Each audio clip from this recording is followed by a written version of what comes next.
সম্মানিত অতিথিবৃন্দ, আসলে এখানে যারা উপস্থাপনার দায়িত্বে আছেন অনেকে তো অনেকে চিনেন না, নাম জানেন না, এই জন্য বলতে পারতেছে না।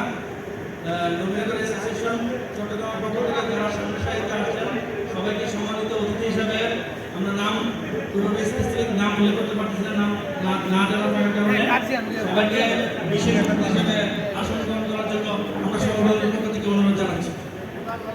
এই পর্যায়ে পবিত্র কোরআন থেকে তেলাওয়াত করবেন শাহাদুদ্দিনকে মঞ্চে আসার জন্য অনুরোধ জানাচ্ছি।